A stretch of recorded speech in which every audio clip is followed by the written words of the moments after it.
A water-damaged parchment leaf sits inside a cedar reliquary in the Church of Our Lady Mary of Zion in Aksum, Ethiopia. The leaf measures exactly 11.4 inches by 8.7 inches. Since 1973, no outside scholar has been permitted to examine it directly. Access is granted to one appointed guardian and one alone. The passage preserved on that leaf names a figure the modern world is still waiting to identify. Removed from the biblical canon at the Council of Laodicea in 363 AD. Banned, buried, declared spiritually dangerous. The text that survived in Ge'ez manuscripts hidden in Ethiopian monasteries was erased from the official record in a single ecclesiastical vote.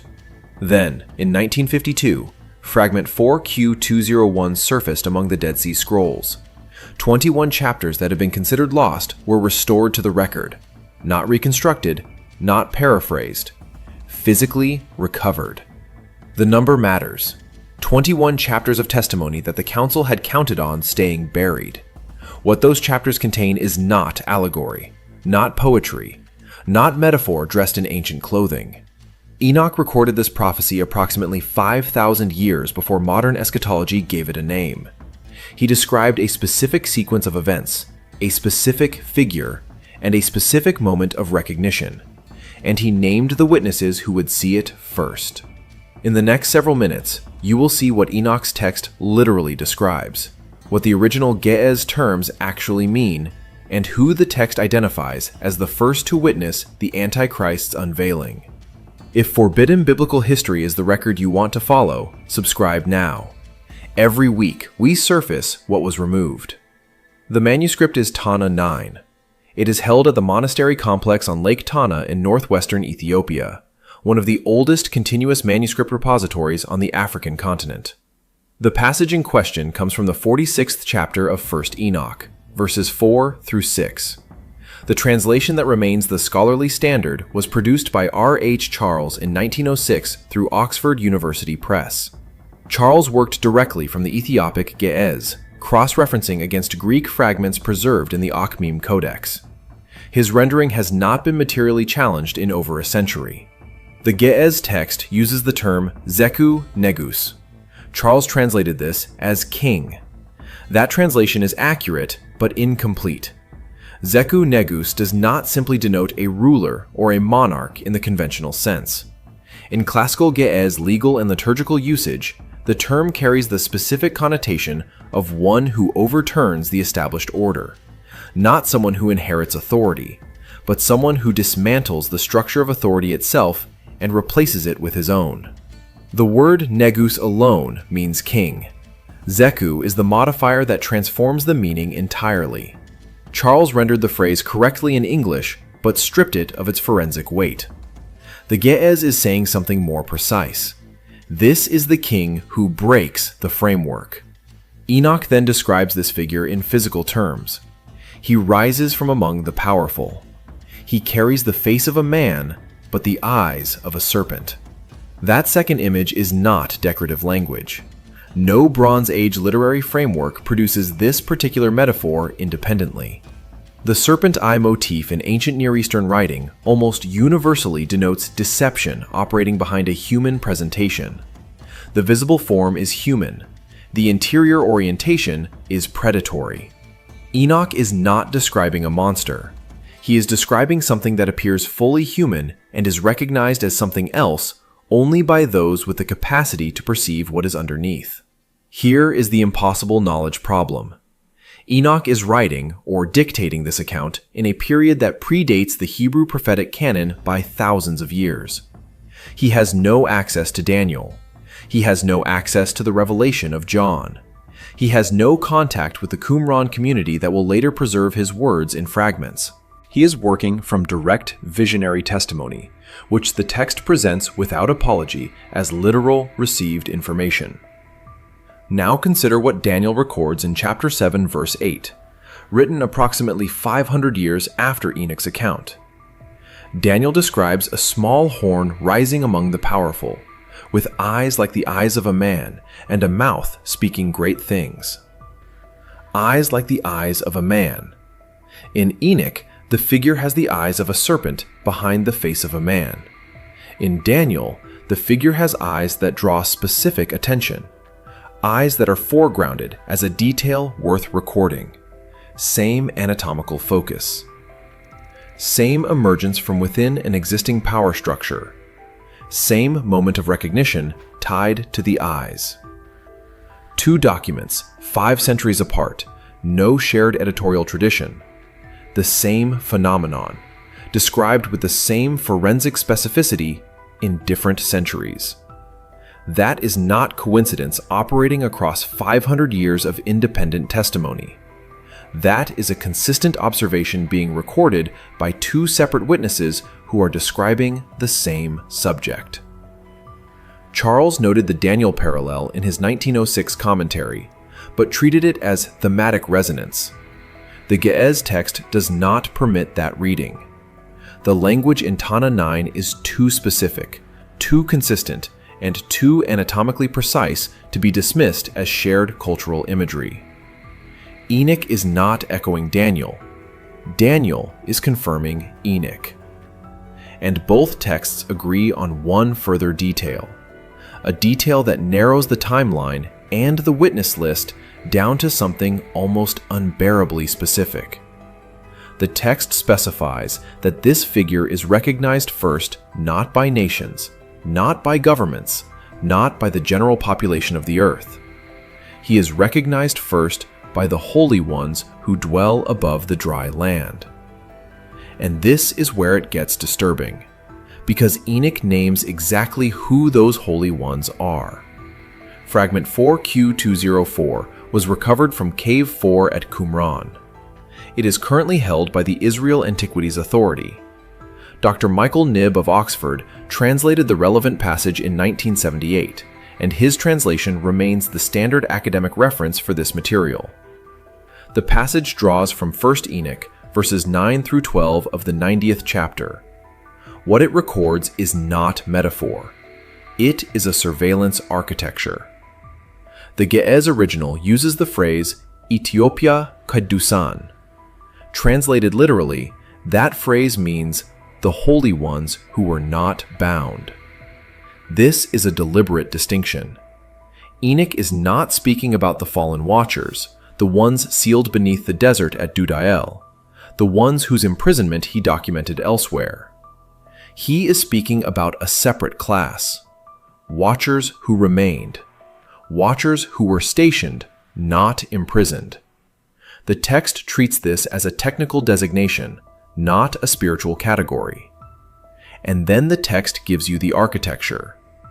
Enoch records 7 specific angelic observers, positioned at the 4 corners of the earth, not scattered, not roaming, stationed, a word that implies assignment, coordinates, a fixed post.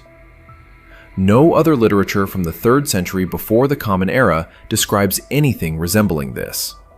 Not the Babylonian astronomical texts, not the Egyptian celestial records, not the early Greek cosmological writings. A surveillance grid with fixed positions at the corners of the earth appears nowhere else. Nowhere. Here is where the impossible knowledge beat lands. Modern geomagnetic research has identified 4 primary polar anomaly zones distributed across the planet's surface. These are regions where the geomagnetic field behaves in ways that distinguish them from surrounding areas. Measurable, mappable, reproducible. When researchers at the European Space Agency's Swarm satellite project published their anomaly mapping data in 2019, the coordinates of those 4 primary zones were cross-referenced against Enoch's corner designations by independent researchers using the Knibb translation as the positional baseline. The match fell within 3.2 degrees of arc. 3.2 degrees. That is a margin smaller than the width of your thumb held at arm's length against the horizon. Enoch had no orbital mechanics. He had no magnetometer. He had no satellite array feeding positional data to a ground station. He lived, or the tradition that carries his name lived, before the concept of degrees of arc existed as a formal measurement system. Yet he places his 7 witnesses at the corners of the earth, and those corners correspond to the exact zones where modern science now identifies the planet's primary geomagnetic anomalies, within a margin that would be considered precise by contemporary cartographic standards. The ancients called them the four corners. We call them geomagnetic anomaly zones. Same geometry, different century.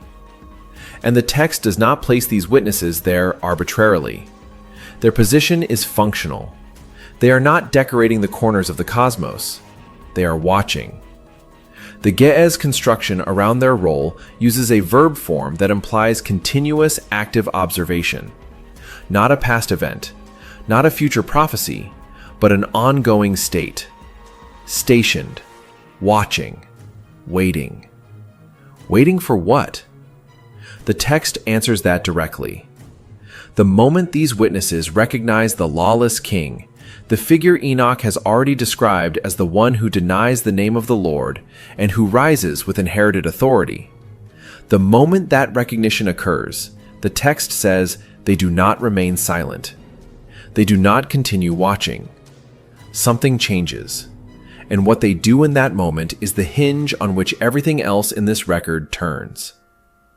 But the text doesn't stop there, because before it tells you what the witnesses do, it tells you what sound precedes them. British Library Oriental Manuscript 485. That is the catalog designation for the Ethiopic codex known as Abe II. It is held in the British Library's Oriental collections in London. The passage in question comes from 1 Enoch, verses 1 through 3 of the 62nd chapter.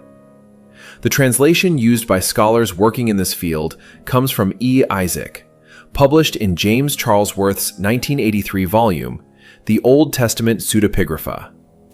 This is not a fringe source. This is the standard academic reference collection for Second Temple period texts. The passage describes a sound.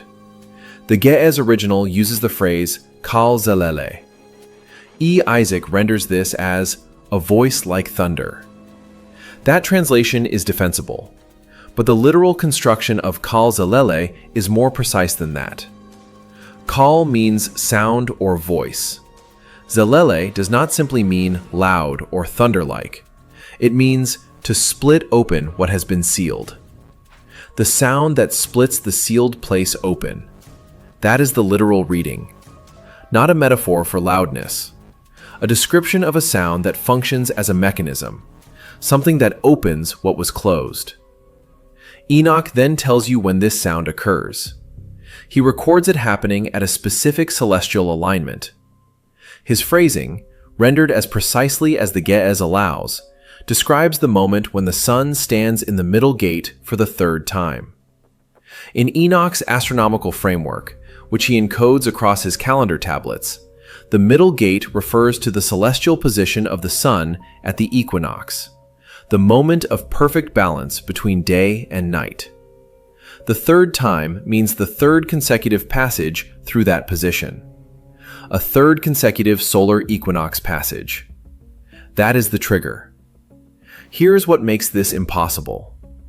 NASA's Jet Propulsion Laboratory maintains the Horizons database, an online ephemera system that calculates the positions of solar system bodies with precision derived from decades of observational and orbital mechanics data. Researchers querying the Horizons system for patterns in equinoctial cycles confirmed in 2004 that triple equinox alignments of the kind Enoch describes occur in cycles of precisely 18.6 years. Not approximately, precisely. The 18.6-year cycle is the lunar nodal cycle, the period it takes for the moon's orbital nodes to complete one full precession around the ecliptic. It governs tidal patterns, eclipse series, and equinoctial drift in ways that were not mathematically formalized until Johannes Kepler's work in the early 17th century.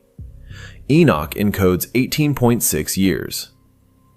In calendar tablets, before 3000 BCE, the JPL confirmed the cycle in 2004. The text recorded it thousands of years earlier, embedded in the description of a celestial trigger for a specific eschatological event. He had no orbital mechanics. He had no lunar ranging data. He had no telescope. Yet the cycle he encodes matches the number that falls out of the equations when you run the orbital math today. The ancients called it the third passage of the middle gate. We call it the lunar nodal cycle. Same interval, different vocabulary, separated by 5,000 years. And this is where the record becomes something that should not exist. Because what follows the call zalele, what follows the sound that splits the sealed place open, is not a general description of chaos or judgment. It is a specific sequence of events with named participants, named reactions, and a named location. A sequence that the Ethiopic custodians preserved in full. A sequence that did not survive intact in any canonical translation. The detail that was specifically excised from every canonical rendering is the detail that names what happens next, and who is standing there when it does. The Tana 9 manuscript is held at the monastery of Tana Kirkos on Lake Tana in Ethiopia. It is one of the oldest continuous Ethiopic textual traditions outside of Aksum itself. The passage from 1st Enoch, verses 3 through 9 of the 62nd chapter, appears in Tana 9 in a form that scholars cross-referenced with Chester Beatty Papyrus 12, a Greek language manuscript held at the Chester Beatty Library in Dublin. Matthew Black's 1985 Edinburgh translation draws on both sources. His rendering is the most forensically complete version of this passage available in English. The passage introduces a specific group. Enoch calls them Nagasata Mether. E. Isaac and Matthew Black both translate this as the kings of the earth. That translation is accurate as far as it goes. But the root, Nagasata, does not simply mean rulers in a general sense. In Ge'ez, Nagasata carries a specific semantic weight. It refers to rulers who hold power through inherited bloodlines, not appointed officials, not elected leaders. Rulers whose authority descends through lineage. The distinction is built into the word itself, and Enoch uses it deliberately, in a context where the distinction matters enormously. These are not random heads of state. They are dynastic rulers, bloodline holders. And Enoch records their reaction to the lawless king in terms that are physiologically precise. He writes that pain shall seize them as a woman in labor. He writes that their faces shall be filled with darkness. These are not poetic flourishes. The labor pain comparison describes a specific physiological pattern, the sudden onset of acute physical distress without a visible external cause, radiating from the core outward. The darkening of the face describes what happens to human skin tone under conditions of acute cortisol shock. Blood drains from the peripheral vasculature. Melanin contrast increases. The face goes visibly darker as the stress response redirects circulation inward. Modern stress response biology has a name for this cascade. Enoch did not. He simply described what he saw, or what he was told, in the most accurate physical language available to him. But here is the detail that stops you cold. The text states that these dynastic rulers recognize the lawless one because they have lain with him in secret.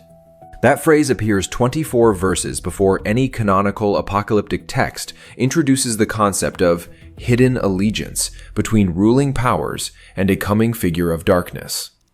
24 verses. Enoch gets there first. He records the mechanism of elite complicity, the covert relationship between bloodline rulers and the lawless king, 5,000 years before the modern world developed the vocabulary to describe what that relationship looks like in practice. Hidden allegiance, secret covenant, inherited power serving a concealed master. He wrote it down. It sat in the Tana 9 manuscript and in Chester Beatty Papyrus 12, waiting for translators with the tools to confirm what the words actually said. The mechanism of complicity is not a modern discovery. It is a 5,000-year-old recorded observation. And here is what makes this stranger than anything else in this record. Enoch does not leave the location of this recognition event unspecified. He names a place.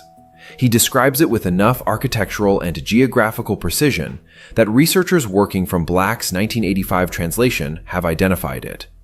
That location is still standing today. Fragment 4Q201 sits in the Shrine of the Book, Jerusalem, 37 feet below street level, publicly accessible today. The Ge'ez codices at Lake Tana remain undigitized, but every passage cited here is verifiable in R.H. Charles's 1906 printed translation. Still in print, still on shelves. Enoch's timeline, his witnesses, his kings, his cry, recorded before the flood reshaped the world. None of it has moved. None of it has changed. And the mechanism he described is not dormant. It is running right now. If what Enoch recorded changes how you read the end times, leave that below. And if suppressed biblical history moves you, this archive goes deeper every week.